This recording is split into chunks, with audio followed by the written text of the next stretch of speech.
Okay, get ready because today we're diving into a math problem. And this one, oh boy, it's infamous for tripping people up. It really shows you how easily our intuition can just completely mislead us. Yeah, and it's almost like a rite of passage, you know? You gotta run headfirst into this one to really appreciate it. We're talking about the Monty Hall problem. Ah, yes, the one with the doors and The car and the goats. right. And the best part is, the woman who made it famous, Marilyn Vos Savant, the crazy high IQ, like Guinness Book of World Records level genius, No kidding, but even she got absolutely slammed for giving the right answer. which just goes to show you how much our brains hate, like absolutely hate, going against what feels natural, even if the logic is right there. Okay, so for anyone who hasn't stumbled into this particular brain bender yet, picture this. Hmm. You're on a game show, classic setup. 3 doors, Behind one, a brand new car. and behind the other 2.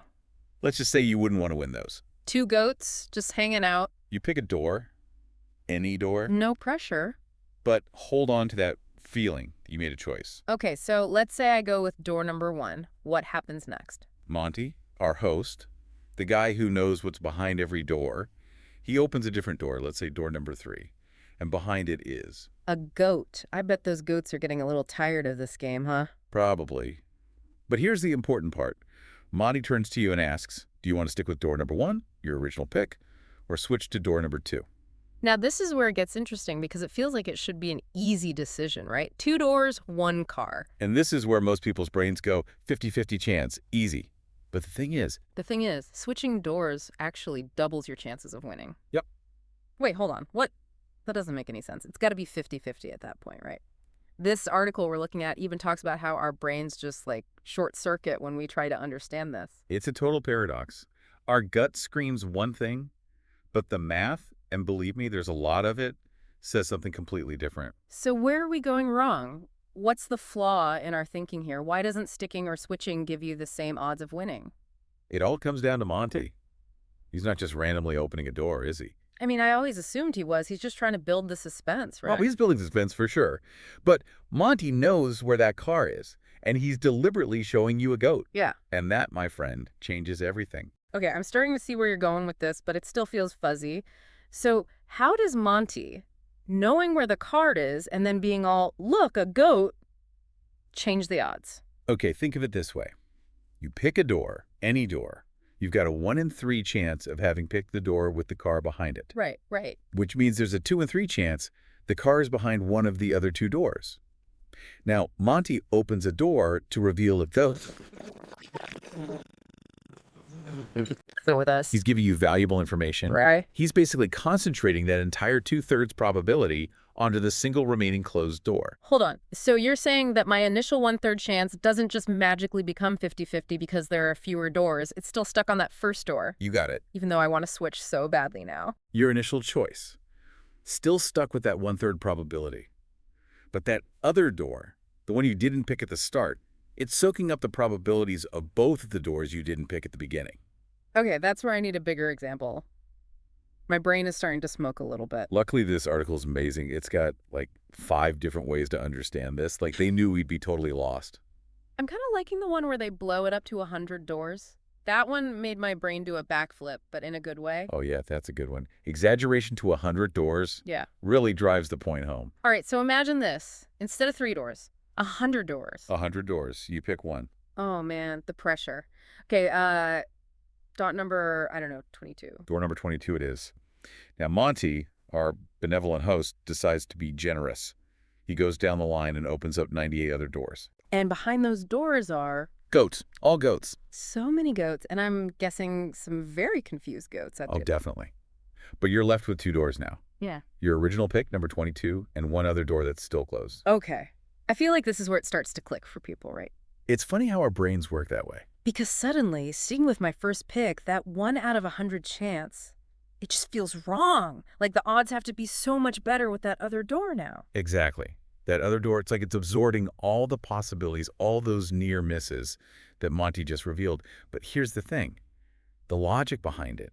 It doesn't change whether it's 3 doors or 100 doors.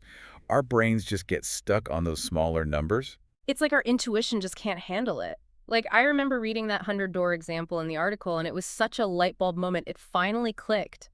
It's all about how we build these little simulations in our heads. Most of the time, we don't even realize we're doing it. Yeah. We're always trying to predict what's going to happen based on these models we've got running. But the Monty Hall problem, it's like Yeah. it shines a spotlight on how easily those models can be wrong, or at least incomplete. Totally.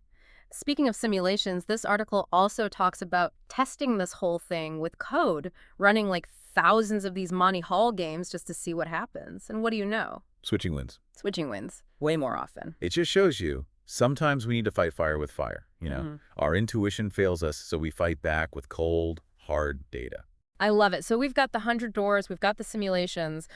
What other ways did this article throw at us to try and explain this thing? Well, they went full-on math nerd and talked about something called Bayesian analysis. Oh boy, yeah. I Oh. saw that word and I was like, am I going to need a PhD for this? It sounds way more intimidating than it actually is. Believe me, you use this kind of thinking all the time. Really? I do. Oh, yeah. Hmm. Okay, so at its core, Bayesian analysis is just about updating what you believe based on new information. So let's say you wake up. It's beautiful outside. You don't even bother checking the weather. You just assume it's going to be a nice day. I've done that. And then? And then you step outside, and boom, dark clouds are rolling in. Yeah. That's new information, right? Bayesian thinking is about how that new info changes your initial belief. So you're less likely to wear shorts, more likely to grab an umbrella. Got it. Exactly. So think about how that applies back to Maki and his doors. Okay. How does seeing a goat behind door number 3 change my beliefs about doors 1 and 2? It's not about the door you picked originally, remember? It's about how the probability shifts to the other unopened door. It's like seeing those storm clouds roll in. The odds just changed. Okay, I think that one actually makes sense. So Bayesian thinking is like we're constantly taking in new information and adjusting our mental game plan. That's a great way to put it. Yeah. And, it's something that's relevant in so many areas of life, not just game shows. Like, think about evaluating a business idea or figuring out if a news story is actually true. It's about being open to adjusting your initial assumptions when new evidence comes along. Which is way harder than it sounds, by the way, but that's a whole other deep dive. Right. But this article doesn't just cover the math, does it? It's the human side of this that makes it even wilder, I think. Definitely. Because we've got Marilyn Vos Savant, who's basically a certified genius, Right. and she lays out this solution. And how do people respond? They don't take it well. Not well at all. In fact, this article says she got, like, thousands of letters. People arguing with her. Thousands. About this. And not just, casual viewers. We're talking PhDs, mathematicians, even statisticians were writing in saying she got it wrong. Oh, wow. Okay, so even the experts were stumped. Did any of them have a point, or was it just like, you're wrong and I'm right?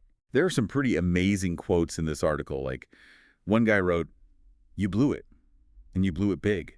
Seems like even with all the evidence, people just couldn't let go of that initial gut feeling. I know. It's wild, right? Like, you think you'd be willing to admit Marilyn Vos Savant might know a little more about math than you do, but it just goes to show you, this isn't just about some game show. It's something way deeper about how our brains work. Totally. It's about how we process information, and I think, even more importantly, how resistant we can be to changing our minds, even when, like, the evidence is right there in front of us. It makes you wonder if we fall for this kind of mental trap with something like the Monty Hall problem, what other biases are we carrying around, in everyday life? I'm sure there are tons, but that's the first step, right? Just being aware that these biases exist in the first place.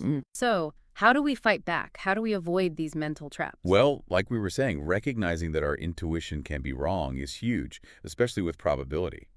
And from there, I think it's about being open to different perspectives, actively seeking them out, being willing to admit, hey, I might be wrong about this. Which is way easier said than done, to be honest. Oh, totally. Yeah. But think about Marilyn Vos Savant.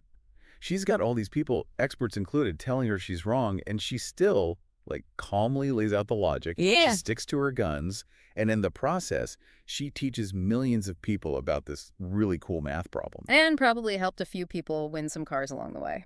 So as we wrap up our deep dive into the Monty Hall problem, what's the big takeaway? What do we want our listeners to walk away with today? I'd say don't be afraid to question your assumptions. The answer that seems obvious, the one your gut's screaming at you, Yeah. it might not be the right one. And that's okay. Being wrong is just an opportunity to learn something new, right? Exactly. And hey, you might even win a car in the process. I like those odds. Thanks for joining us for another deep dive, everyone. We'll see you next time.